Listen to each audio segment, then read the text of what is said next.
Praise the Lord. Hallelujah. Praise the Lord. இரண்டு கைகளை வைத்து ஹalleluya சொல்வோமா?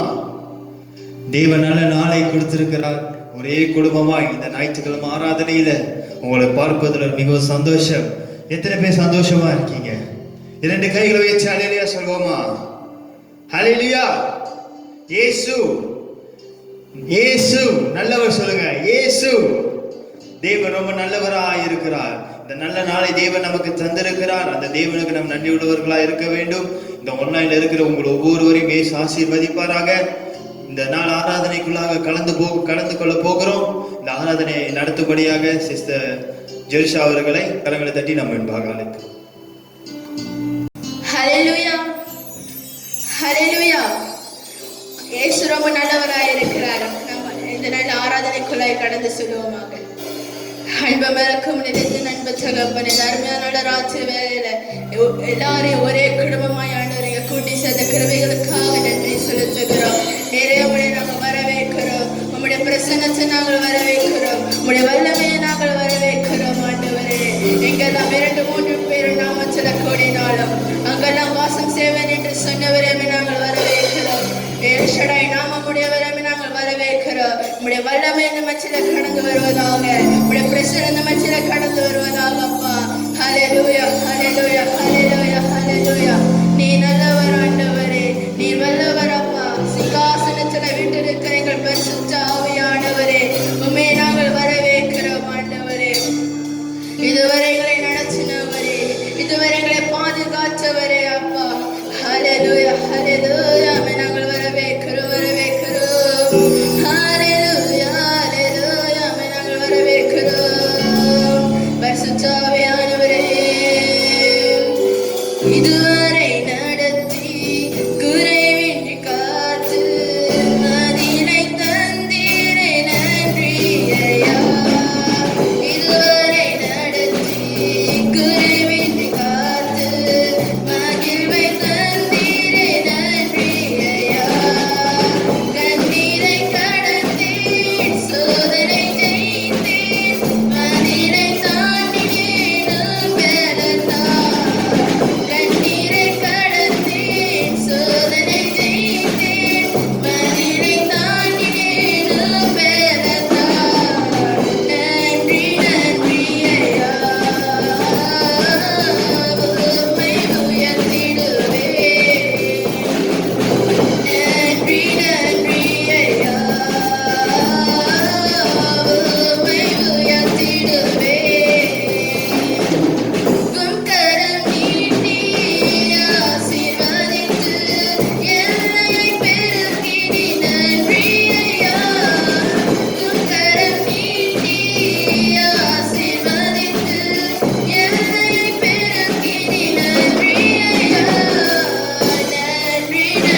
நீ பரிசுத்தர் ஹalleluya நீரே நல்லவர் நீரே நல்லவர் நீரே நல்லவர் ஹalleluya எங்கள் மேசியாவே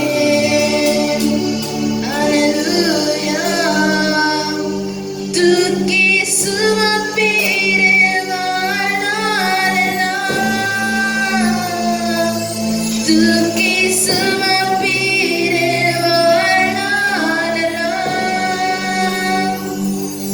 உந்தன்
அப்பா நேராண்டவரே போதகர் ஆண்டவரே என்ன மன்னாவை எங்களுக்கு வைத்திருக்கிறோ அந்த மன்னாவை கொண்டு நீர் எங்களுக்கு போஷிக்க போறதுக்காக நன்றி செலுத்துகிறோம் ஆண்டவரே. நீர் எங்களோட பேச போறதுக்காக நன்றி செலுத்துகிறோம் ஆண்டவரே. போதகரை மறைத்து உங்களை வெளிப்படுத்துங்க. இயேசு நாமத்தில் ஜெபிக்கிறேன் ஜீவனுள்ள பிதாவே, ஆமென்.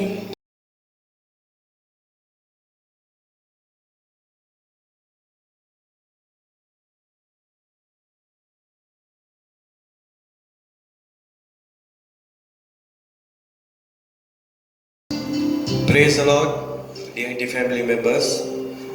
மறுபடியுமாக இந்த யூடியூப் சேனலில் உங்களை எல்லாரையும் பார்ப்பது குறித்து நான் கர்த்தருக்குள் மகிழ்ச்சி அடைகிறேன். எல்லாம் எப்படி இருக்கீங்க? நல்லா இருக்கீங்களா? நீங்கள் சிரிக்கிறதுலே தெரிஞ்சு ரொம்ப சந்தோஷமா இருக்கீங்கன்னு சொல்லி. ஆமென். அல்லேலூயா. நான் நம்புறேன் நீங்களாம் நல்லா சந்தோஷமா இருப்பீங்கன்னு சொல்லி. அல்லேலூயா. சரி, இந்த ஆராதனையில உங்களை பார்ப்பதை கொடுத்து நான் மறுபடியும் ஆண்டவருக்கு நான் நன்றி சொல்ல கடமைப்பட்டிருக்கிறேன். நம்ம தொடர்ந்து இப்போ யூடியூப் ஆன்லைன் சர்வீஸில் தான் இன்னைக்கு நம்மளுடைய ஆராதனைகளை நம்ம செய்து கொண்டு வரோம். சபை கூட முடியாத ஒரு சூழ்நிலைகள், இந்த நிலைமைகள் சீக்கிரத்தில் மாறணும்னு சொல்லி தொடர்ந்து நான் உங்களை உற்சாகப்படுத்துகிறேன். தொடர்ந்து ஜெபத்தில் நீங்கள் நில்லுங்க, கர்த்தர் உங்களை ஆசீர்வதிப்பாராக. அது மட்டும் இல்லாமல் இன்னைக்கு ஃபாதர்ஸ் டேவா இருக்கிறது. இன்னைக்கு உலகம் எங்கும் இந்த ஃபாதர்ஸ் டேவை கொண்டாடி கொண்டு இருக்கிறாங்க. விசேஷமாக சபைகளில் இருக்கிற நம்முடைய தகப்பனார்களுக்கு ஃபாதர்ஸ்கள் மார்களுக்கு ஹாப்பி ஃபாதர்ஸ் டே வாழ்த்துதலை நான் சொல்ல பிரயாசப்படுகிறேன். விசேஷமா டிஐடி திருச்சபையில் இருக்கிற ஒவ்வொரு தகப்பன்மார்களுக்கு என்னுடைய ஹாப்பி ஃபாதர்ஸ் டே வாழ்த்துதலை நான் மனதார தெரிவித்துக் கொள்கிறேன். விசேஷமாக சகோதரர் பிரான்சிஸ் அவருக்கு ஃபாதர்ஸ் டே வாழ்த்துதலை நான் தெரிவித்துக் கொள்கிறேன். அப்புறம் பிரதர் பேட்ரிக் உங்களுக்கும் ஹாப்பி ஃபாதர்ஸ் டே. அப்புறம் அன்பு சகோதரர் பிலிப்ஸ் உங்களுக்கும் என்னுடைய ஹாப்பி ஃபாதர்ஸ் டே வாழ்த்துதலை சொல்கிறேன். அன்பு பிரதர் சோலமான் உங்களுக்கும் என்னுடைய ஹாப்பி ஃபாதர்ஸ் டே வாழ்த்துதலை நான் சொல்கிறேன். அது மட்டும் இல்லாமல் தமிழ எனக்கு எல்லாவற்றிலும் ஊழியத்தில் உதவியாக இருக்கிறதான பாஸ்டர் தேவா உங்களை என்றைக்குமே நான் மறக்க மாட்டேன். மிகவும் வயது உள்ளவராக இருந்தாலும் இந்த ஊழியத்தில் எல்லாவற்றிலும் எனக்கு உதவியாக இருந்து செய்து கொண்டு வருகிற பாஸ்டர் தேவா அவருக்காகவும் ஹாப்பி ஃபாதர்ஸ் டே வாழ்த்துதலை நான் தெரிவித்துக் கொள்கிறேன் பாஸ்டர். அப்புறம் அது மட்டும் இல்லாமல் அன்பு சகோதரர் அலெக்சாண்டர் நல்ல ஒரு அன்பு சகோதரர் நண்பன், அவருக்கும் என்னுடைய ஹாப்பி ஃபாதர்ஸ் டே வாழ்த்துதலை நான் தெரிவித்துக் கொள்றேன். எனக்கு தெரியல அவர் தேவனுடைய வாழ்த்தை கேட்கிறாரான்னு சொல்லி, ஆனாலும் இந்த இடத்துல அவரையும் நான் நினைவு கூறுறேன். இவங்களாம் வாழ்க்கையில மறக்க முடியாதவர்கள். அது மட்டும் இல்லாம இந்த மலேசியா தேசத்தில் இருக்கிற ஒவ்வொரு தகப்பன்மார்களுக்கு என்னுடைய ஹாப்பி ஃபாதர்ஸ் டே வாழ்த்துதலை நான் தெரிவித்துக் கொள்கிறேன். அல்லேலூயா, ஆமென். இந்த உலகமே கொண்டாடிக்கிட்டு இருக்கு. பிள்ளைகள் என்ன செய்யுங்க, உங்க தகப்பனாரை கனம் பண்ணுங்க. ஒரு கேக்காவது வாங்கி அப்பாவுக்கு வெட்டுங்க. இன்னைக்கு எத்தனையோ பிள்ளைகள் தகப்பனை இழந்து இருக்கிறாங்க, தகப்பன் இல்லாத பிள்ளைகள் இருக்கிறாங்க. இந்த ஃபாதர்ஸ் டேல ஐயோ எங்க அப்பாவுக்கு கேக் வெட்ட முடியலன்னு சொல்லி எத்தனையோ பேர் கண் கலங்கி இருக்கிற சூழ்நிலைகள்லாம் இருக்குது. இருக்கிற உங்க தகப்பன் இருக்கும் பொழுதே, உயிரா இருக்கும் பொழுதே நீங்க என்ன செய்யுங்க, அவரை நீங்க கனப்படுத்துங்க. கர்த்தர் உங்களை ஆசீர்வதிப்பாராக. ஆமென். அல்லேலூயா. தொடர்ந்து நம்மளுடைய இந்த சங்கிலி ஜெபம், இந்த செயின் பிரேயரை நீங்க கண்டினியூவா பண்ணுங்க. நான் நம்புறேன் இன்னையோட நினைக்க 33வது நாள் பிரேயர்ஸ்ல நம்ம நிக்கிறோம்னு சொல்லி 34வது நாள் ஜபத்துல கர்த்தர் நம்மளை கொண்டு வந்து நிப்பாட்டி இருக்கிறார். ஒருவேளை எத்தனையோ பலவீனங்கள் நம்மளோட சரீரத்துல இருந்திருக்கலாம், அந்த நேரத்துல ஜெபிக்க முடியாத சூழ்நிலை கூட நமக்கு வந்திருக்கலாம். ஆனாலும் இந்த ஜபத்தை நம்ம கைவிடாமல் இடவிடாமல் நம்ம ஜெபித்து கொண்டு வரோம். நீங்க ஜெபித்து கொண்டு வரீங்க, அதனால நீங்க சொந்த போயிடாதீங்க. இந்த ஜபத்துல தொடர்ந்து இந்த ஜபத்தை நீங்க செய்யுங்க. நான் தேவனுடைய பிரசன்னத்துல இருந்து நான் சொல்றேன், இந்த ஜபத்தை நீங்க விடாமல் நீங்க ஜபிக்கும் பொழுது உங்களுடைய தேவைகளை என் தேவன் அற்புதமாய் அவர் சந்திக்க வல்லமுள்ளவராக இருக்கிறார். ஹல்லேலூயா. உங்க பலவீனத்தை பார்க்காதீங்க, சோர்வை பார்க்காதீங்க, கர்த்தரை பாருங்க. ஹல்லேலூயா. இது உங்களுக்கு கொடுக்கப்பட்டதான ஒரு நல்ல ஒரு சந்தர்ப்பம். இந்த சந்தர்ப்பத்தை நீங்க பயன்படுத்திக் கொள்ளுங்க. இந்த பிரேயர்ஸை நம்ம கண்டினியூவா செய்ய போறோம், கண்டினியூவா செய்வோம். அதனால என்னடா இது இன்னும் போய்கிட்டே இருக்குதுன்னு சொல்லி நினைக்காதீங்க. தொடர்ந்து நம்ம ஜெபம் பண்ணுவோம். நம்ம எவ்வளவுக்கு எவ்வளவு ஜெபிக்கிறோமோ அவளுக்கு எவ்வளவு காரியங்களை கர்த்தர் நம்ம வாழ்க்கையில செய்வார். தொடர்ந்து இந்த வெள்ளிக்கிழமையில நமக்கு பாஸ்டிங் பிரேயர் இருக்கும். அந்த பிரேயரை நீங்க ஞாபகத்துல வைத்துக் கொள்ளுங்க.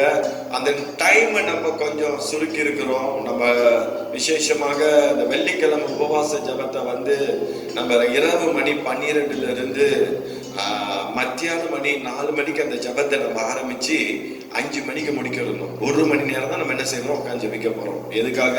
தேசத்துக்காக. இப்ப அந்த டைமே நான் என்ன செஞ்சேன், கொஞ்சம் யோசிச்சு மாத்தி. ஏன்னா ஒரு சிலர் வந்து ஒரு நாள் பாஸ்டிங் எடுக்க முடியாத சூழ்நிலையில் இருக்கிறீங்க. அதனால 12 மணி வரைக்கும் தூங்கிட்டு 1 மணிக்கு எழுந்து 2 மணிக்கு வந்து உட்காந்துடாதீங்க ஜபத்துல. அப்படிலாம் நல்லது இல்லை. நீங்க பர்சனலா ஒரு பிரேயரை வந்து நீங்க செய்யுங்க. உங்க தனிப்பட்ட ஜபத்துல நீங்க செய்யுங்க இந்த பாஸ்டிங்ல. இது குடும்பமா நீங்க கூடி உட்காந்து ஜெபிக்க கூடியதானே ஒரு நேரம். இது வந்து நம்ம அந்த நேரத்தை நான் எதுல எப்ப மாத்தி இருக்கிறோம்னு சொன்னா, மத்தியானம் 2 மணில இருந்து 3 மணி வரைக்கும் 1 மணி நேரம் நம்ம ஜெபித்து இந்த உபவாசத்தை முடிக்க போறோம். அப்ப 2 மணில இருந்து 3 மணி வரைக்கும் தான் இந்த பாஸ்டிங் பிரேயர் நம்ம செய்யணும். அதனால இதை நீங்க தொடர்ந்து செய்யுங்க. வீட்டில் உள்ளவங்களை உற்சாகப்படுத்துங்க, பிள்ளைங்களை உற்சாகப்படுத்துங்க. ஒரு வேளை சாப்பாடை நம்ம தியாகம் பண்ணி தேசத்துக்காக ஜெபிப்போம், அவ்வளவுதான். ஒரு வேளை சாப்பாடை தான் நம்ம தியாகம் பண்றோம், வேற ஒண்ணும் இல்லை. அதனால தியாகம் பண்ணி ஜெபம் பண்ணுவோம். கர்த்தர் நம்மளை ஆசீர்வதிப்பாராக. அடுத்தது, உங்களுடைய வாழ்க்கையில ஏதாவது ஜெப விண்ணப்பம் இருந்துச்சுன்னு சொன்னா நீங்க எனக்கு நேரடியா தெரிவுபடுத்தலாம். ஒருவேளை உங்க குடும்பத்துக்கு ஒரு காரியமா இருக்கலாம், அல்லது உங்களோட ஃப்ரெண்ட்ஸா இருக்கலாம், யாரா இருந்தாலும் சரி. இந்த விண்ணப்பத்துக்காக நீங்க தெரியப்படுத்துங்க. கண்டிப்பா நம்மளுடைய இந்த பிரேயர்ஸ்ல வந்து விண்ணப்பத்தை சொல்லி நம்ம ஜெபிப்போம். அடுத்தது, முக்கியமா உங்களுக்கு ஏதாவது வியாதி, பலவீனம், சரீரத்துல ஏதாவது பிரச்சனை அப்படின்னு சொன்னா எந்த நேரத்திலயும் எனக்கு நீங்க கால் பண்ணி நீங்க என்ன செய்யுங்க, என்கிட்ட நீங்க ஜெபிச்சு கொள்ளுங்க. நான் உங்களுக்கு ஜெபிக்க ஆயத்தமா இருக்கிறேன். அதனால ஜபத்திற்கு நீங்க ஆயத்தப்படுங்க. ஜெபிக்க வேணும்னு சொன்னா, உங்களுக்கு ஜபம் வேணும்னா நீங்க ஆயத்தமா இருங்க. நான் உங்களுக்காக ஜெபிக்க நான் பிரயாசப்படுறேன். அடுத்தது, முக்கியமா இந்த யூடியூப் சேனல் பார்த்து கொண்டிருக்கிற என்னோட அன்பு நெஞ்சங்களே, உள்ளங்களே, உங்களுக்கு கூட ஒரு அன்பு வேண்டிக்கோள் என்னன்னு சொல்லி கேட்டீங்கன்னு சொன்னா, அந்த டைமை கொஞ்சம் நீங்க பார்த்துக்கொள்ளுங்க. நம்மளுடைய டைம் வந்து 7 மணிக்கு நீங்க வந்து போட்டோ டேக் பண்ணி நம்மளுடைய குரூப்ல அப்டேட் பண்ணுங்க. 7ல இருந்து 7:30 மணிக்குள்ள இந்த போட்டோவை நீங்க என்ன செய்யணும், பிடிச்சி குரூப்ல அப்டேட் பண்ணிருங்க. 7:30ல இருந்து 8:30 மணி வரைக்கும் நம்மளுடைய ஆராதனை நேரம். சரிங்களா? ஒருவேளை உங்களுக்கு உண்மையிலேயே அந்த நாள் அந்த நேரத்துல உட்கார முடியல, வேலை, ஒரு சில காரணம் அப்படின்னா பிரச்சனையே இல்லைங்க. நீங்க பிற்பாடு கூட நீங்க உட்காந்து இந்த தேவனுடைய செய்தியை கேளுங்க. ஏன்னு சொன்னா, நம்ம ஒரே நேரத்துல இதை நம்ம செய்யும் பொழுது இதை கர்த்தர் பார்க்கிறார். அல்லேலூயா. நம்ம இது யாருக்காக செய்யறோம் தெரியுங்களா? தேவனுக்காக செய்யறோம். ஆமென். எதுக்காக இந்த போட்டோ போட சொல்லி நம்ம உங்ககிட்ட சொல்றோம்னு சொன்னா, இதுலதான் நம்ம அட்டெண்டன்ஸ் எடுக்கிறோம். நம்ம சேர்ச்சில் இந்த இத்தனை பேர் நீங்க பாக்குறீங்கன்னு சொல்லி அட்டெண்டன்ஸ் எடுத்து நம்ம ரெக்கார்ட் பண்றோம். அதனால நீங்க இதெல்லாம் கவனத்துல வச்சுக்கொள்ளுங்க. கர்த்தர் உங்களை ஆசீர்வதிப்பாராக. ஆமென். அல்லேலூயா. சரி, அப்படியே நம் தலைகளை வணங்கி ஒரு நிமிடம் நான் கண்ணில மூடி ஜெபம் பண்ணுவோமாக. பரிசுத்தம் உள்ள நல்ல ஆண்டவரே, இந்த நல்ல ராத்திரி வேளையிலப்பா, உம்முடைய குமாரனாகி இயேசு கிறிஸ்துவின் நாமத்துல உம்முடைய பிரசன்னத்துல நிற்கும்படியா நீங்க கொடுத்த கிருபைகளுக்கு நன்றி. இந்த யூடியூப் சேனல் மூலியமாக ஐயா, இந்த நாளிலே நாங்கள் இந்த ஆராதனையை செய்து கொண்டிருக்கிறோம். நீர் அறிவீர் ஆண்டவரே. இந்த நாளிலே இதில் பங்கெடுக்கிற ஒவ்வொரு பிள்ளைகளை ஆசீர்வதியும், ஒவ்வொரு குடும்பங்களை கர்த்தர் ஆசீர்வதியும். கர்த்தர் தாமே இந்த குடும்பங்களை கர்த்தர் பலப்படுத்தி உடைய தேவ மகிமையிலும், தேவனுடைய பிரசன்னத்திலும், தேவனுடைய வல்லமையிலும், தேவனுடைய அபிஷேகத்திலும் கர்த்தர் நிரப்பி நடத்தும்படியா ஜெபிக்கிறேன். உம்முடைய சந்தோஷத்தினாலும், சமாதானத்தினாலும், மன மகிழ்ச்சினாலும், ஆனந்தத்தினாலும் ஆண்டவரே அந்த குடும்பத்தை நிரப்புவீராக. ஆண்டவரே, இந்த குடும்பத்துக்கு விரோதமா வருகிற எல்லா தடைகளையும் நாங்கள் நிர்மூலமாக்குறேன். ஆண்டவரே, கர்த்தர் அவர்களை பலப்படுத்தி நடத்துவீராக. உங்களுடைய கரத்தில் ஒப்பு கொடுத்து ஜெபிக்கிறேன் நல்ல பிதாவே. ஆமென், ஆமென். ஹல்லேலூயா. சொல்லுங்க, இயேசு நல்லவர், அவர் கிருபை என்றும் உள்ளது. ஆமென். சரி, இன்னைக்கு என்னோட பிரசங்க தலைப்பு என்னன்னு சொன்னா, என் தேவன். ஹல்லேலூயா. அவர் என்னுடைய தேவன் சொல்லி உங்களோட நான் பேச போறேன். அல்ல ஒரு மனுஷனை குறித்து தான் இந்த நாள்ல பேச போறேன். உங்களுக்கு எல்லாருக்கும் தெரிஞ்சவர், ரொம்ப அறிமுகமானவர். பல தடவை இவரை குறித்து நான் உங்களோட நான் பேசியிருக்கிறேன். அவர் வேற யாரும் இல்லை, எலியாவை குறித்து தான் உங்களோட பேச போறேன். ஹல்லேலூயா. அப்ப பாருங்க, அவர் நம் தேவனா இருக்கிறார், அவர் என்னுடைய தேவனா இருக்கிறாரு.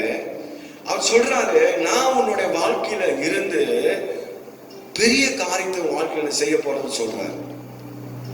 நீ எதிர்பார்க்கிற, நீ வேண்டி நிக்கிற, நீ கடந்து போகிற எல்லா சூழ்நிலையில இருந்து அவர் சொல்றாரு, நான் தேவனா இருந்து உன்னை தாங்கி நடத்துவேன்னு சொல்றாரு ஆண்டவர். ஹல்லேலூயா.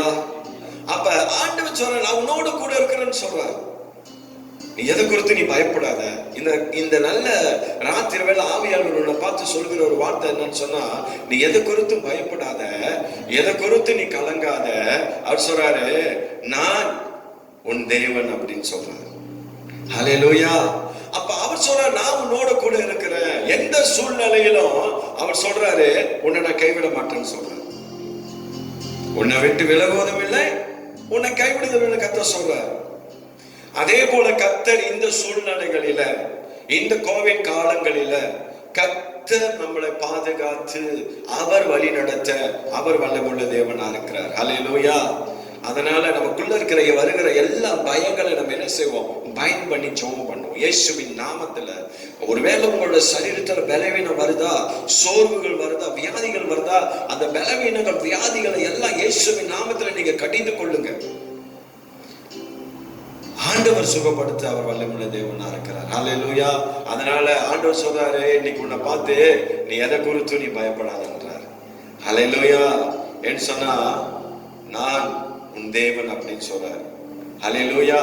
அவன் நம்முடைய தேவனா இருக்கிறார். ஹல்லேலூயா. அவர் என் தேவனா இருக்கிறார். என் தேவனா இருந்து என்னோட வாழ்க்கையில் அவர் பெரிய காரியங்களை செய்யக்கூடிய வல்லமுள்ளவரா இருக்கிறார்.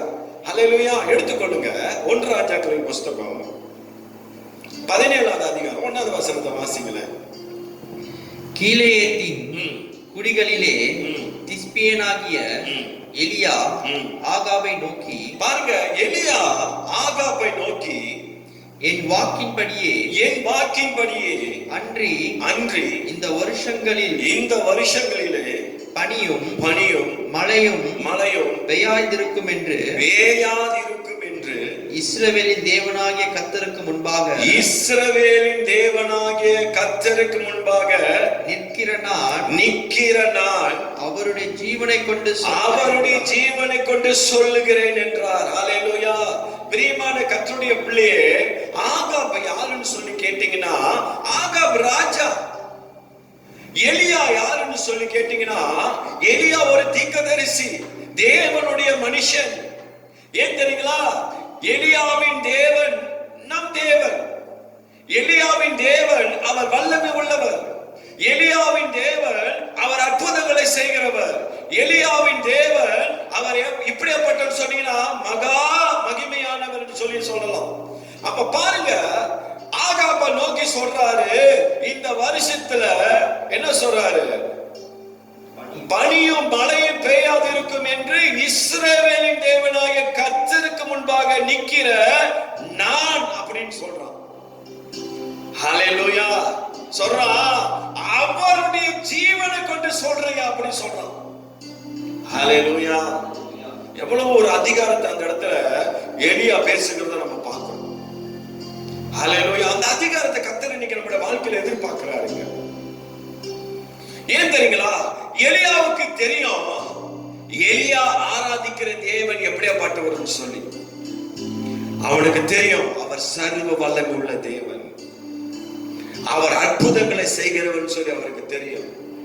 வருகிற எல்லா சூழ்நிலைகளில் இருந்து என்னை மீட்கிறவர் சொல்லி எலியாவுக்கு தெரியும். அதனாலதான் சொல்றான், எலியா சொல்றான், நான் அவருடைய ஜீவனை கொண்டு சொல்லுகிறேன் அப்படின்றான். ஹல்லேலூயா. அவருடைய ஜீவனை கொண்டு சொல்றீங்க. அவ்வளவு ஒரு வல்லமையான அதிகாரத்தை கத்து சொல்றான். ஒரு ராஜா கிட்ட ஒரு மனுஷன் இப்படி சொன்னா ராஜா சும்மா இருப்பாரா? ஏன் இந்த காரியத்தை எலியா சொல்லணும்னு சொன்னா, இந்த ஆகாப்பு தேவனுக்கு விருப்பம் இல்லாத அவன் காரியத்தை அவன் செஞ்சு கொண்டிருக்கிறான் அந்த ஜனங்களை. ஹல்லேலூயா. அதனாலதான் ஆகாப்பு எலியா படு கோபம் அடைஞ்சு இந்த வார்த்தையை அவன் சொல்லுகிறத பாக்குறோம். அவன் சொல்றான், ஐயா இந்த வருஷத்துல பனியும் மழையும் பெய்யாதுன்றார். பனியும் மழையும் பெய்யல என்ன ஆகும்? தேசத்துல பஞ்சம் தான். எங்க பார்த்தாலும் என்ன இருக்காது? சாப்பிட ஒண்ணு இருக்காது. இந்த 1.5 வருஷம் இந்த கோவிட் காலத்திலே இப்ப தேசங்கள் இன்னைக்கு எப்படி இருக்கு? எல்லாம் ஆடி இருக்குது. ஆனா இதுல நீங்க பாத்தீங்கன்னா 3.5 வருஷம் மழை பெய்யல. எப்படி இருக்கும்? வறட்சி எப்படி இருக்கும்? கொஞ்சம் யோசிச்சு பாருங்க. இவர் சொல்லிட்டாரு மழை பெய்யாதுட்டாரு. எலியாவுக்கு தெரியும் எலியா ஆராதிக்கிற ஆண்டவர் எப்படிப்பட்டவன் சொல்லி. எல்லாருமையான கர்த்தருடைய பிள்ளை, இன்னைக்கு உனக்கும் எனக்கும் தெரியணும் இன்னைக்கு நம்ம ஆராதிக்கிற தேவன் எப்படிப்பட்டவன் சொல்லி. அல்லேலூயா. நான் மறுபடியும் சொல்றேன், எப்பயுமே சொல்லிக்கிட்டு இருக்கிறேன், சூழ்நிலைகளை பார்க்காதீங்க, கர்த்தரை பாருங்க. அல்லேலூயா. உங்க பலவீனத்தை பார்க்காதீங்க, தேவனை பாருங்க. அல்லேலூயா. அவர் நம்மளோட கூட இருக்கிறாருங்க. அவர் சொல்ற நான் உன்னோட கூட இருக்கிறேன் அப்படின்றாரு. அப்புறம் என்ன சொல்ற? யாக்கோபு 5:17 வாசிக்கலாம். இந்த எலியா பத்தி ஒண்ணு ஒரு காரியத்தை பார்த்துட்டு பிற்பாடு தேவனுடைய செய்திகளை நம்ம போவோம். எலியா என்பவன், நல்லா கேளுங்க, யாக்கோபு 5வது அதிகாரம் 17வது வசனத்தை நீங்க பாத்தீங்கன்னா சொல்றாரு, எலியா என்பவன் நம்மை போல பாடுள்ள மனுஷனாய் இருந்தும். நல்லா கேளுங்க, எலியா என்பவன் நம்மை போல ஒரு பாடுள்ள ஒரு மனுஷன் தான். எலியாவுக்கும் நிறைய பாடுகள் இருந்துச்சு. அல்லேலூயா. நீங்க இன்னைக்கு நம்ம நினைக்க வேணாம் நமக்கு மட்டும்தான் பிரச்சனைன்னு சொல்லி.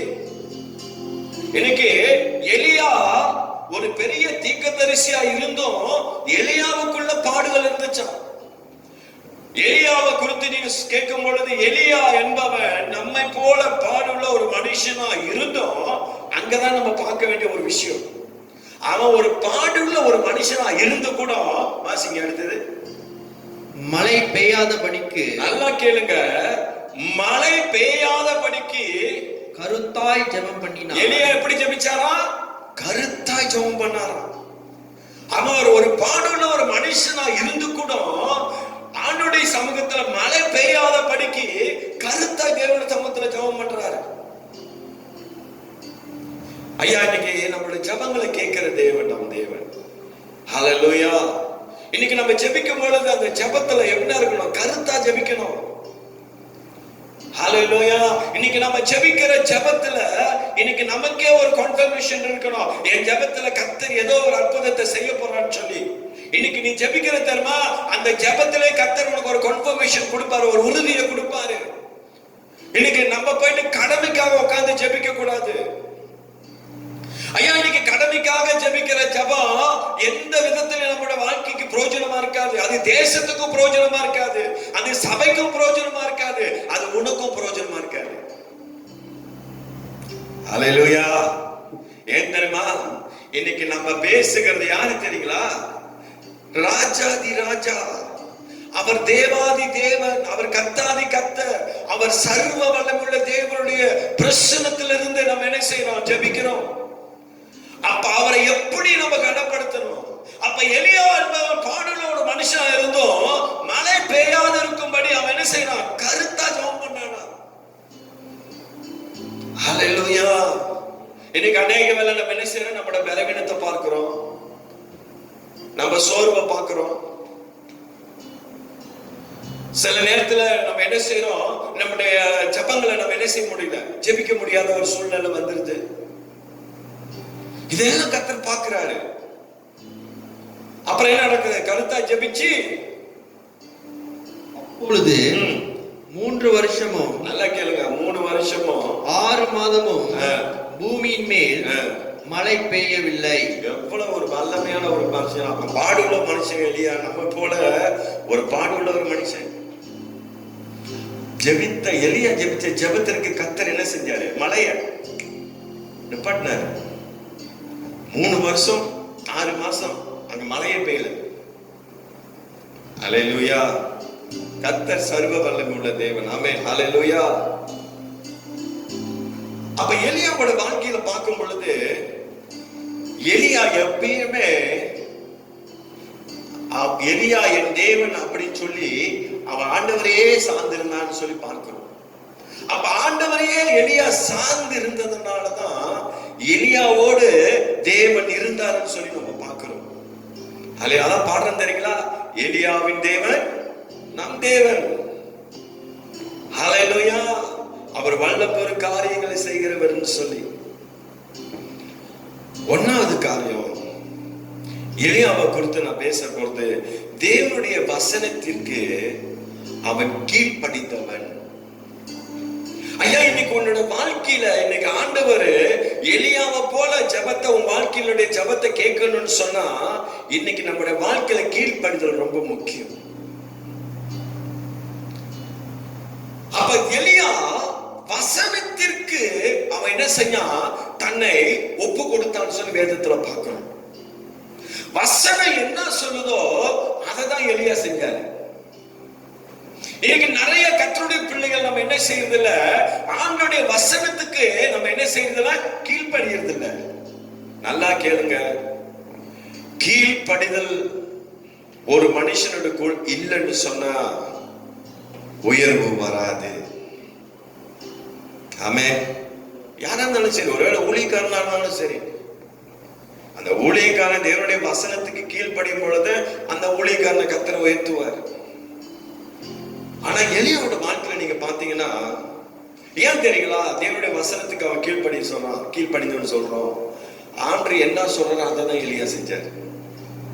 ஏன்னா 3 வருஷம் 6 மாசம் மழை வராது. இப்ப ஆகாப்பு விடுவானா எலியாவ? எல்லாருமே யாரு மேல கோபமா இருக்கிறாங்க? எலியா மேல கோபமா இருக்கிறானுங்க. இவனாலதான் இப்ப தேசத்துல மழை இல்ல. எத்தனை பஞ்சத்துல எத்தனை பேர் செத்துருப்பான்னு சொல்லி தெரியாது நமக்கு. அல்லேலூயா. அதனால என் அருமையான தேவ ஜனமே, என் அருமையான கர்த்தருடைய பிள்ளையே, இன்னைக்கு கர்த்தர் நம்முடைய வாழ்க்கையில எதிர்பார்க்கிறது ஒரு கீழ்ப்படிதலை கர்த்தர் எதிர்பார்க்கிறார். சொல்றோம் இது என் தேவன் ஆண்டவரை. ஆனா ஆண்டவருடைய பிள்ளைகளா நம்ம இருக்கிறோம். அவன் நமக்கு 100% தேவனா இருக்கிறாரு. இன்னைக்கு கர்த்தருடைய பிள்ளைகளா இருக்கிற நம்முடைய வாழ்க்கையில அந்த கீழ்ப்படிதல் இருக்குதா? இன்னைக்கு ஒரு வார்த்தை இன்னைக்கு நம்மளை குறித்து யாராவது ஏதாவது பேசிட்டா நம்மளால என்ன செய்ய முடியல, தாங்க முடியல. கோபம், ஆத்திரம், ரொம்ப ஆவேசம். அந்த இடத்துல என்னத்தை பார்க்க முடியல, கீழ்ப்படிதலை பார்க்க முடியல. இவங்க எப்படி என்ன பத்தி பேச முடியும் அப்படின்னு சொல்லி இன்னைக்கு என்ன செய்யறோம்? நம்முடைய ஆவியை நம்ம என்ன செய்யறது தெரியுங்களா? நாசப்படுத்தி கொள்றோம். நம்முடைய ஆவி என்ன தெரியுங்களா செய்யறான்? பிசாசே அவன் கெடுத்து போடுறான். ஏன்னா தேவனுக்கும் நமக்கு இருக்கிற உறவை இன்னைக்கு பிசாசு தந்திரமா இன்னைக்கு பலவிதமான கிரிகைகளை அவன் என்ன செய்யறான்? பயன்படுத்தி இன்னைக்கு நம்முடைய இருதயத்தில் இருக்கிறதால என்னது, அந்த ஆவி அவன் எடுத்து போடுறான். எரிச்சல் என்ற ஆவி, கோபம் என்ற ஆவி, கீழ்ப்படியாத ஆவி, உண்மை இல்லாத ஆவி, கடவுளுக்கு பயப்பட கூட பயம் இல்லாத ஒரு ஆவி, இது எல்லாம் பிசாசு நம்முடைய வாழ்க்கையில கொடுக்கிற ஒரு காரியம். ஆனா எலியா ஒரு பெரிய தீர்க்கதரிசிங்க. ஆனா ஆண்டவர் என்ன சொல்றாரோ அதுதான் செய்யறார். எடுத்துக்கொள்ளுங்களேன். அதே 1 ராஜாக்கள் 17வது அதிகாரத்துல 2வது வசனத்தை வாசி. பின்பு கர்த்தருடைய வார்த்தை, நல்லா கேளுங்க, பின்பு கர்த்தருடைய வார்த்தை அவனுக்கு உண்டாயிற்று. அப்ப அதுக்கு அப்புறம் பின்பு கர்த்தருடைய வார்த்தை அவனுக்கு உண்டாயிற்று. 2வது வசனமா பாருங்க. அதுக்கப்புறம் ஆண்டோட வார்த்தை எலியாவுக்கு உண்டா. அப்ப இதுக்கப்புறம் ஆண்டவர் ஏதோ ஒரு காரியத்தை எலியாவுக்கிட்ட பேசுறாரு. அப்படித்தானே அர்த்தம்? வார்த்தை உண்டாயிற்று. அப்ப எலியாவை பார்த்து ஆண்டவர் ஒரு வார்த்தை சொல்றாரு. என்ன சொல்றாருன்னு சொன்னா 5வது வசனத்தை வாசிங்க. அவன் போய், பாருங்க 5வது வசனம் சொல்றாரு. அவன் போய் கர்த்தருடைய வார்த்தையின்படியே யோர்தானுக்கு நேராயிருக்கிற கேரித் ஆற்றணியின் இருந்தான்னு சொல்லி பார்க்கிறோம். ஹல்லேலூயா. அப்ப ஆண்டவர் சொல்றார் எலியா பார்த்து, எலியா நீங்க இருக்காத, நீ என்ன செய்ய, நான் சொல்ற இடத்துக்கு நீ போ அப்படின்றாரு. ஹல்லேலூயா. அப்ப எலியா பாருங்க, தேவனுடைய வார்த்தைக்கு அவன் என்ன செய்யறான், அவன் கீழ்ப்படிந்து போறான். அப்ப ஆண்டவர் தான் எலியாவை என்ன செய்யறாரு, நடத்திக்கிட்டு இருக்கிறார். அப்ப நம்முடைய கிறிஸ்துவ வாழ்க்கையில இன்னைக்கு கர்த்தருக்குள்ள வாழ்கிற நம்முடைய குடும்பத்தை, இன்னைக்கு இந்த தேசத்தை, திருச்சபைய யாரு நடத்தணும்னு சொன்னா தேவன் நடத்தணும். ஹல்லேலூயா. அவர் சொல்றாரு, நீ போயிட்டு என்னது கேரின் ஆற்றண்டையில போயிட்டு நீ ஒளிஞ்சுக்கோன்னு சொல்றாரு. அந்த ஆற்றண்டையில போயிட்டு நீ இருந்துக்கோ, அந்த ஆற்று தண்ணியை நீ குடிச்சுக்கோ. நான் என்ன செய்யறேன், காக்காவை அனுப்பி உன்னை நான் போசிக்கிறேன் அப்படின்றார். காகத்தை அனுப்பி கர்த்தர் போசிக்கிறார். ஹல்லேலூயா. காக்கா என்னத்தை கொண்டு வருது, அப்பம் கொண்டு வருது, இறைச்சி கொண்டு வருது, எலியாவுக்கு கொண்டு வருது, 3 வேளையும் சாப்பாடு கொடுத்துட்டு போகுது. ஆஃப்டர் ஒரு காக்காவை கொண்டு கர்த்தர் போசி பாருங்க நம்மள. ஹல்லேலூயா. எவ்வளவு ஒரு அற்புதமான தேவன் நம் தேவன். ஹல்லேலூயா. அதான் சொல்றேன், என் தேவன் அவர் பெரியவர்யா. உலகத்துல உள்ளவனை காட்டிலும் உனக்குள்ள எனக்குள்ள இருக்கிறவர் பெரியவர். கர்த்தர் எதிர்பார்க்கிறது என்ன தெரியுமா, உன்னோட வாழ்க்கையில அந்த கீழ்ப்படிதல். அவர் சொல்றாரு, நீ அந்த கீரி ஆற்றண்டையில போயிட்டு நீ தங்கிக்கோ அப்படின்றாரு. நீ அங்கேயே இரு அப்படின்னு சொல்றாரு. அப்புறம் என்ன சொல்றாரு, 8வது வசனத்தை வாசி. அப்பொழுது கர்த்தருடைய வார்த்தை, மறுபடியும் வார்த்தை வந்து, அப்பொழுது கர்த்தருடைய வார்த்தை அவனுக்கு உண்டாயிற்று. இது எத்தனாவது தரம், 2வது தரம் தேவனோட வார்த்தை உண்டாது. ஆண்டோடைய வார்த்தைய முதல்ல 2வது வசனத்துல பாத்தீங்கன்னா, அப்பொழுது கர்த்தருடைய வார்த்தை அவனுக்கு உண்டாயிற்றுன்னு சொல்லி பாக்குறோம். இப்ப அதே 8வது வசனத்துல பாத்தீங்கன்னா, கர்த்தருடைய வார்த்தை அவனுக்கு உண்டாயிற்றுன்னு சொல்லி 2வது தரம் பாக்குறோம். அப்ப எலியா ஆண்டோடைய வசனத்துலதான் வாழ்க்கை என்ன செஞ்சான், அவன் எல்லாவற்றிலும் கீழ்ப்படிந்தான் சொல்லி பாக்குறோம். ஒரு உயர்வு உன்னோட வாழ்க்கையில வரணும்னு சொன்னா நீ தேவனுடைய வசனத்துக்கு கீழ்ப்படிந்து வா. ஒரு வேலை நீ யாரா இருந்தாலும் சரி, நீ தேவனுடைய வார்த்தையில தான் உன்னோட வாழ்க்கையை கட்டணும். உன் சொந்த புத்தியில இல்ல, சொந்த அறிவுல இல்ல, சொந்த ஞானத்துல இல்ல, உன் சொந்த பலத்துல இல்ல, கர்த்தருடைய வசனங்க. தேவனுடைய வசனத்துல உன்னோட வாழ்க்கையை நீ கட்டிப்பாரு. கர்த்தரோட வாழ்க்கையில செய்யற காரியத்தை உன் கண்கள் பார்க்கும். ஏன் தெரியுமா, எலியாவின் தேவன் நம் தேவன். எலியாவோட வாழ்க்கையில செய்த அதே அற்புதங்கள், அடையாளங்களை கர்த்தர் உன்னோட வாழ்க்கையில, என்னோட வாழ்க்கையில செய்ய அவர் வல்லமை உள்ளவர். ஹல்லேலூயா. அவசர 2வது எலியாவுக்கு அந்த வார்த்தை வந்துருச்சு. 16வது வசனத்தை வாசி. கர்த்தர் எலியாவை கொண்டு சொன்ன வார்த்தையின்படியே பானையிலே மாவு செலவழிந்து போகவும் இல்லை, கலசத்துல எண்ணெய் குறைந்து போகவும் இல்லை. ஆமா, ஆண்டு எங்க போ சொல்றாரு, அடுத்தது நீ சாரிபாத் ஊருக்கு போ, அங்க ஒரு விதையை கொண்டு உன்னை நான் போசி பண்றாரு. ஊழியக்காரனை கர்த்தர் இப்படிதாங்க போசிப்பாரு. ஊழியக்காரனை மட்டும் இல்ல, கர்த்தருடைய வார்த்தைக்கு கீழ்ப்படிந்து இருக்கிற பிள்ளைகளோட வாழ்க்கையில கர்த்தர் இப்படிதான் போசிப்பார்.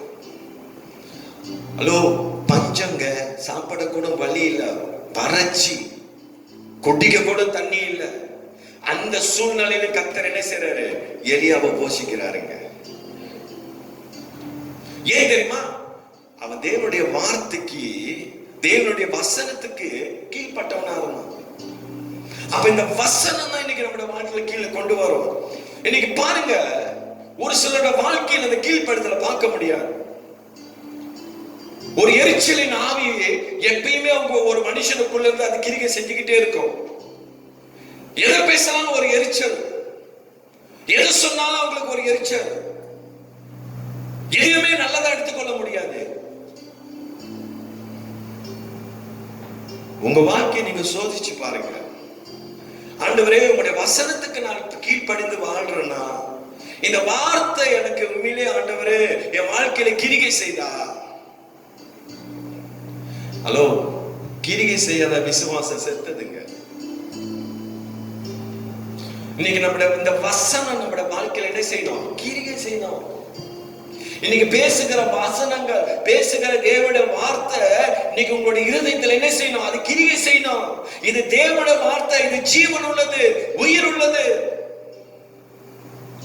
ஆண்டுடைய வார்த்தையை கொண்டு இன்னைக்கு உங்களோட பேசிக்கிட்டு இருக்கிறேன்.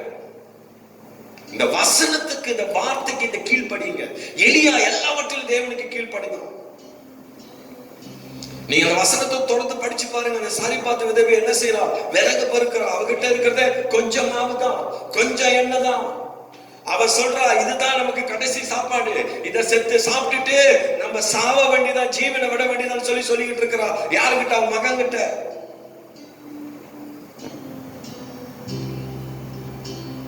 விறக பறிக்கிட்டு இருக்கா. எலியா போறாரு அந்த விதவை கிட்ட, மேல விதவை வீட்டுக்கு போறாரு. குடிக்க கொஞ்சம் தண்ணி கொடுக்க சொல்றாரு, தண்ணி கொடுக்குறான். அப்ப வீட்டுல என்ன இருக்கு? கிட்ட கொஞ்சம் மாவு ஒண்ணே, எண்ணெய் வச்சு வேற ஒண்ணுமே இல்ல அப்படின்றாரு. சரி, அதுல எனக்கு கொஞ்சம் எண்ணத்தை சுட்டு கொண்டு வர சொல்றாரு. அப்பத்தை சுட்டு கொண்டு வா.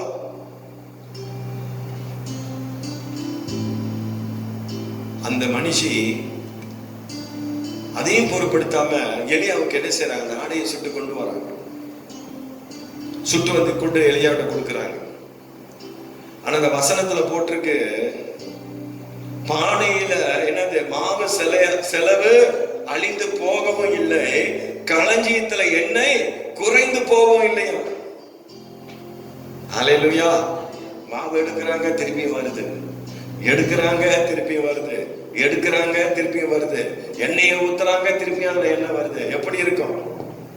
ஆண்டவர், நம்ம ஆண்டவர் அற்புதம் இருக்கு. அதாங்க என் தேவன். அல்லேலூயா. என் தேவன் அவர் அற்புதர். அவர் அற்புதங்களை செய்கிற தேவன். அல்லேலூயா.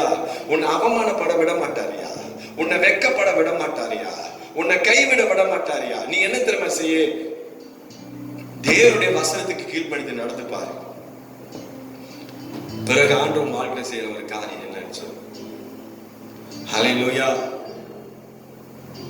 அடிமை பெண்ணா இருந்த எஸ்தரையை தேவன் என்னது? ராணியா மாத்தினாரியா. ஹல்லேலூயா. ஒருவேளை எல்லாராலையும் புறக்கணிக்கப்பட்ட சூழ்நிலையில் இருக்கிறியா? எல்லாராலும் கைவிடப்பட்ட சூழ்நிலையில் இருக்கிறியா? நீ கவலைப்படாத. அவர் சொல்றாரு, நான் உன்னோட கூட இருக்கிறேன் சொல்றாரு. நான் உன் தேவன் அப்படின்னு சொல்றாரு. நான் உன்னை நடத்துவேன். உன் வாழ்க்கையில் வருகிற எல்லா தீங்கிலிருந்து உன்னை தப்புவித்து உன்னை நான் காப்பாத்த உன்னை கத்த சொல்றாரு. 24வது வருஷத்து வாசி. அப்பொழுது அந்த ஸ்திரீ எலியாவை நோக்கி, நீர் தேவனுடைய மனுஷன் என்றும். அவர் சொல்ற, அந்த அந்த ஸ்திரீ சொல்றாங்க, நீ தேவனுடைய மனுஷன் என்றும் உம்முடைய வாயிலிருந்து, நல்லா கேளுங்க, உம்முடைய வாயிலிருந்து பிறக்கும் கர்த்தரின் வார்த்தை உண்மை என்று இதனால நான் அறிஞ்சிருக்கேன்னு சொல்றாரு. ஹல்லேலூயா. உன் வாயிலிருந்து பிறக்கும் கர்த்தருடைய வார்த்தை உண்மை என்று இதனால நான் அறிஞ்சிருக்கிறேன் எலியா அப்படின்னு சொல்றான். ஹல்லேலூயா. ஒரு ஆமென் சொல்லுமா? அப்ப கர்த்தர் பாருங்க எவ்வளவு வல்லமை உள்ள தேவனா இருக்கிறார். என் அருமையான தேவ ஜனமே, உன் வாழ்க்கையில எல்லாவற்றிலும் தேவனுடைய வசனத்துக்கு நீ கீழ்ப்படிந்து வா. ஒருவேளை நீங்க திருமணம் ஆயிருக்கலாம், வயது சென்றிருக்கலாம், ஒருவேளை நீங்க வாலி பிள்ளைகளா இருக்கலாம். யாரா இருந்தாலும் சரி, தேவனுடைய வசனத்துக்கு நம்ம கீழ்ப்படிந்து வாழ்வோம். நான் சொல்றேங்க, உங்க குடும்ப வாழ்க்கை ஆசீர்வதிக்கப்பட்டிருக்கும். ஒருவேளை நீ ஒண்ணு திருமணம் பண்ணலன்னு நினைச்சுக்கொள்ளையா, உன் திருமணத்தை கர்த்தர் ஆசீர்வதிப்பார். அல்லேலூயா. உன் திருமணத்துல கர்த்தர் ஒரு பெரிய ஆசீர்வாதத்தை கர்த்தர் கொடுத்து உன்னை நடத்துவார். நீ தேவனுடைய வசனத்துக்கு கீழ்ப்படுத்தி நீ வாழ்ந்துப்பார். இரண்டாவது, எலியா தேவனுடைய நடத்துதல் அவன் நம்பினாங்க. இன்னைக்கு ஆண்டவர் உன்னை நடத்துறாருன்னு சொல்லி நீ நம்பணும். ஒன்னாவது, உன்னோட வாழ்க்கையில நீ கீழ்ப்படிந்து வாழணும். வசனத்துக்கு கீழ்ப்படிந்து நீ என்ன செய்யணும்? இருக்கணும். இரண்டாவது, தேவனுடைய நடத்துதல் இன்னைக்கு நம்மளோட வாழ்க்கையில நம்பணும். ஆண்டவர் தான் என்ன நடத்துறான்னு சொல்லி ஒரு நம்பிக்கை நம்மளோட வாழ்க்கையில இருக்கணும். அந்த நம்பிக்கை எலியாவுக்கு இருந்துச்சு. ஹல்லேலூயா. அவனுக்கு தெரியும், ஆண்டவர் என்ன அழைச்சவர் என்ன கைவிட மாட்டார். அவன் சொல்லிட்டு வந்துட்டாரு. யாரு? எலியா சொல்லிட்டு வந்துட்டாரு ஆகாப் கிட்ட, இந்த வருஷத்துல மழையும் பனியும் பெய்யாதுன்னு. அதே ஆகாபுக்கு முன்பதாக தேவன் கொண்டு போய் எலியாவை அனுப்பினாருங்க. ஹல்லேலூயா. தேவனுடைய நடத்தல நீ நம்பினு சொன்னா எந்த இடத்துல நீ தலை குனிந்து நிக்கிறியோ அந்த இடத்துல உன்னை தலை நிமிர்ந்து நிக்க முடியாது, கர்த்தர் செய்வார். அவமானப்படுகிற கண்களுக்கு முன்பதாக கர்த்தர் உன்னை உயர்த்தி நிறுத்தி வைப்பார். ஹல்லேலூயா. தேவனுடைய நடத்துதலை நீ நம்பணும். ஆண்டவரே நீர் என்னோட கூட இருக்கிற, நீர் என்ன நடத்துவீர்னு சொல்லி அந்த வார்த்தையை நம்ம நம்பணும். 1 ராஜாக்கள் 18:1 எடுத்து வாசிங்களேன். இன்னும் ஒரு 10 நிமிஷம் பார்த்து முடிச்சிருவோம். அநேக நாள் சென்று 3ஆம் வருஷமாகிய, நல்லா கேளுங்க, அநேக நாள் சொன்னா 3 வருஷம் ஆச்சு. 3ஆம் வருஷமாகிய கர்த்தருடைய வார்த்தை, நல்லா கேளுங்க, கர்த்தருடைய வார்த்தை எலியாவுக்கு உண்டாகி நீ போய், அவர் சொல்றாரு நீ போய் ஆகாபுக்கு உன்னை காண்பி, எலியான்னு சொல்றாரு. அல்லேலூயா. 3 வருஷம் காத்திருக்கிறார் எலியா. 3வது வருஷத்துலதான் என்னது, ஆண்டோட வார்த்தை யாருக்கு வருது? எலியாவுக்கு வருது. அப்புறம் ஆண்டு சொல்றாரு. அது வரைக்கும் எலியா என்ன செய்யல, தன்னை போயிட்டு யாருக்கிட்டையுமே காட்டிக்கல, ஆகாப் கிட்ட போய் காட்டல. ஆனா அந்த எலியாவோட வாக்கிய தேவனுடைய வசனத்துக்கு அவன் ரொம்ப கீழ்ப்படிஞ்ச ஒரு மனுஷங்க. நீ கீழ்ப்படிந்து பாரு, அப்பதான் தேவனுடைய நடத்துதல நம்மளால பார்க்க முடியும். அப்பதான் தேவனுடைய பிரசனத்தை உன்னால உணர முடியும். ஆண்டவர் தான் உன்னை நடத்துறான்னு சொல்லி உன்னால நம்ப முடியும். வேற இல்ல, ஒண்ணு இல்லைங்க. ஆண்டவர் எலியாவை 3 வருஷம் போஷிச்சாருங்க. அல்லேலூயா. இன்னைக்கு நம்ம வேலைன்னு ஓடிக்கிட்டு இருக்கிறோம். நேரம் கணக்கு பார்க்காத வேலையை செஞ்சுக்கிட்டு இருக்கிறோம். என்ன கிடைக்குத எல்லாத்தையும் எடுத்து போட்டுக்கிறோம். ஆனாலும் வாழ்க்கையில பாத்தீங்கன்னா ஒரு வளர்ச்சி தான், ஒரு நிம்மதி இல்லாத ஒரு வாழ்க்கை தான். இன்னைக்கு என்னால மனைவிக்கு என்னது, கணவன்மார்களுக்கு மனைவியோடு கூட என்னது செலவிடத்துக்கு நேரம் இல்ல. இன்னைக்கு குடும்பத்துல பெற்றோர்களுக்கு என்னது, கணவன் மனைவி பிள்ளைகளோடு என்னது செலவிடத்துக்கு நேரம் இல்ல. ஏன் கேட்ட வேலை ஓவர் டைம். அப்ப வேலை முடிஞ்சு வந்த கடிப்புள்ள படுத்துறது இல்லை.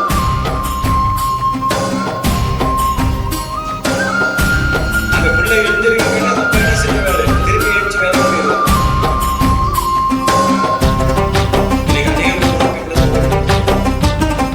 பொதி செய்ய தொடங்கியதும் எதிரிகள் தங்களுக்குள் வெட்டுண்டு மடிய செய்தி. பொதி செய்ய தொடங்கியதும் எதிரிகள் தங்களுக்குள் வெட்டுண்டு மடிய செய்தி. உம்மாலாகும் எல்லா ஆண்டவர் கட்டளையிட்டால் அப்படியே நிக்குங்க. அல்லேலூயா.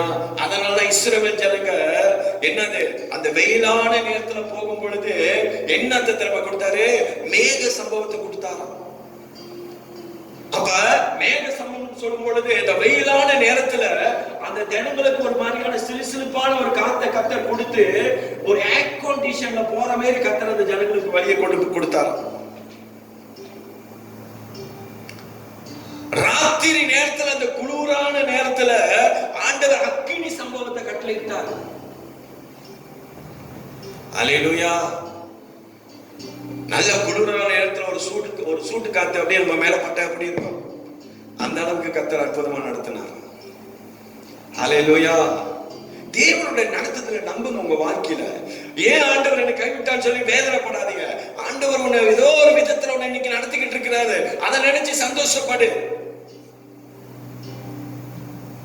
அப்புறம் சொல்றாரு 3வது வாசி, நான் தேசத்தின் மேல் மலையை கட்டளையிடுவேன் என்றார். ஒரு ஆமென் சொல்லுவோமா? அல்லேலூயா. எலியாட்ட சொல்றாரு, நீ போய் அவன் முன்னுக்கு காண்பி, உன்னை எலியா ஆகாபுக்கு முன்னுக்கு உன்னை காட்டு, நீ யாருன்னு சொல்லி போய் சொல்லு, இந்த தேசத்துல மலையை கட்டளையிடுவேன்னு சொல்றாரு. அல்லேலூயா. 3வது காரியத்தை நீங்க பாத்தீங்கன்னு சொன்னா, தேவனுடைய சமூகத்துல எலியா அதான் சொன்ன தெரியுங்களா, கருத்தா ஜெபித்தான்னு சொல்லி. இந்த கருத்தான ஜெபம் நம்மளோட வாழ்க்கையில ரொம்ப முக்கியம். எடுத்துக்கொள்ளுங்களேன். 1 ராஜாக்கள் 18வது அதிகாரத்துல 42வது வசனத்தை வாசி. இத பார்த்து நம்ம முடிப்போம். ஆகாப் ம். போஜன பானம் பண்ண போனான். நல்லா கேளுங்க. ஆகா போஜன பானம் பண்ண போனான்.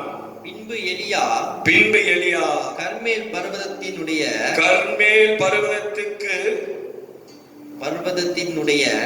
சிகரத்தின் மேல் ஏறி, நல்லா கேளுங்க, சிகரத்தின் மேல் ஏறி தரையிலே பணிந்து, நல்லா கேளுங்க, தரையிலே பணிந்து தன் முகம் தன் முழங்காலில் பட குனிந்து போதுமானது. அப்ப எலியா எங்க போறாரு சொன்ன 41வது கர்மேல் பர்வதத்துக்கு என்னது சிகரத்தின் மேல் ஏறாரு. ஏதோ ஒரு மலையில ஏறாரு.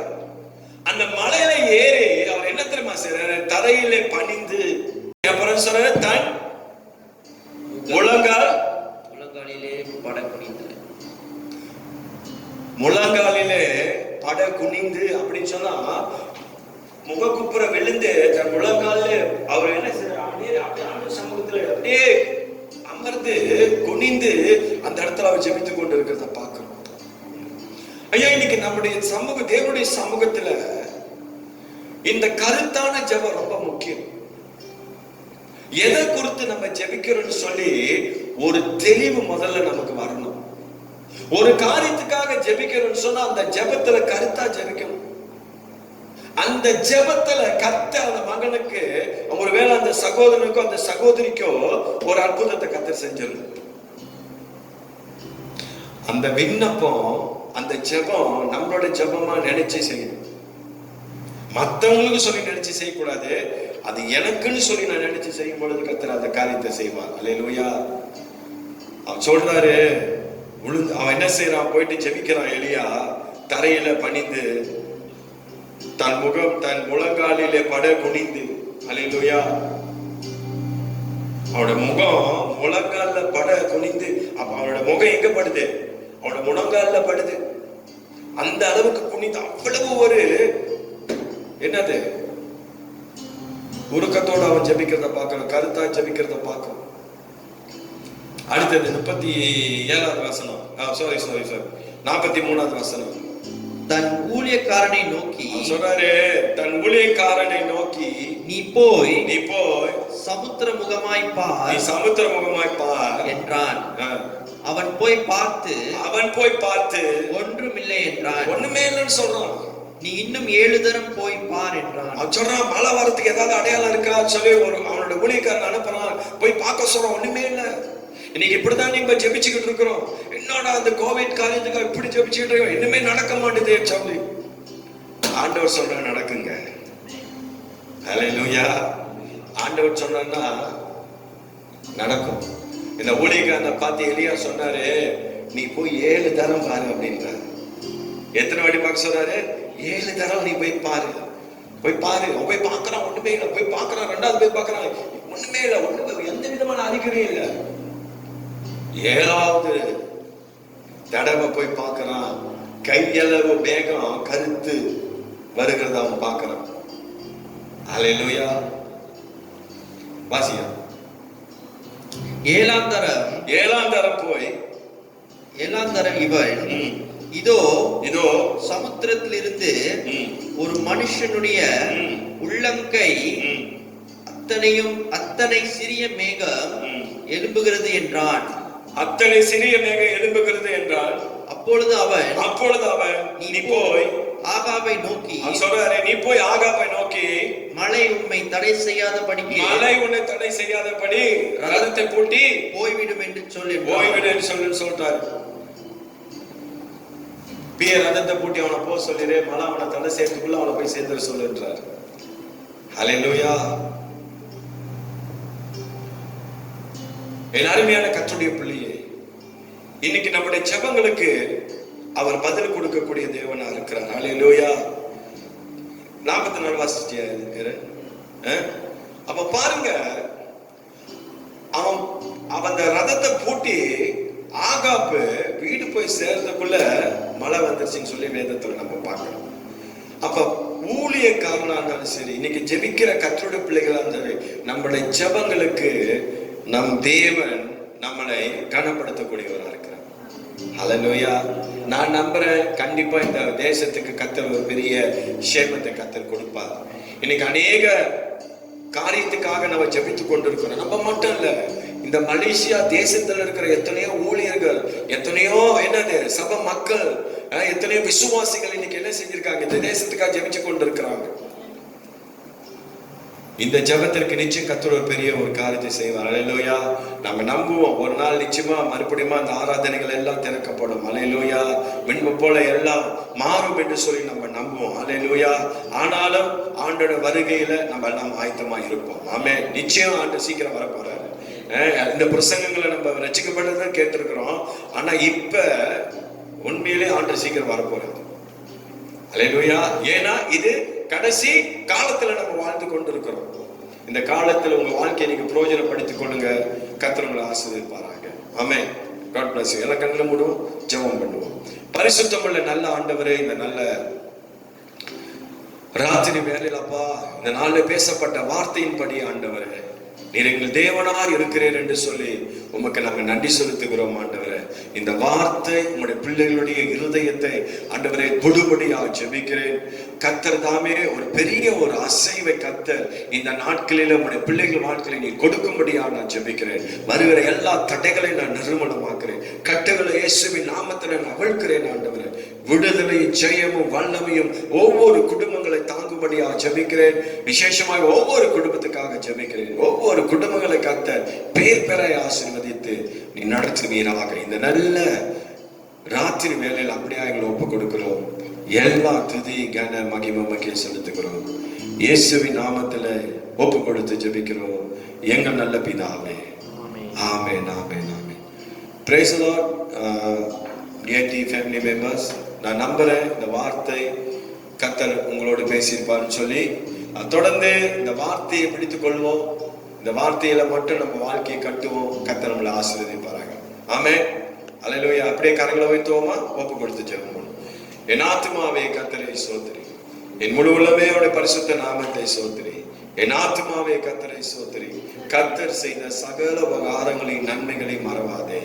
ஆமென். தேவனுடைய அன்பும் குமாரனாகிய இயேசு கிறிஸ்துவின் கிருபையும் பரிசுத்த ஆவியானுடைய அந்யோன்ய ஐக்கியமும் இன்றும் என்று சதா நாட்கள் அவர் வருகை மட்டும் நம் அனைவரோடு கூட இருந்து நம்மை தொடர்ந்து நடத்துவதாக. ஆமென், ஆமென்.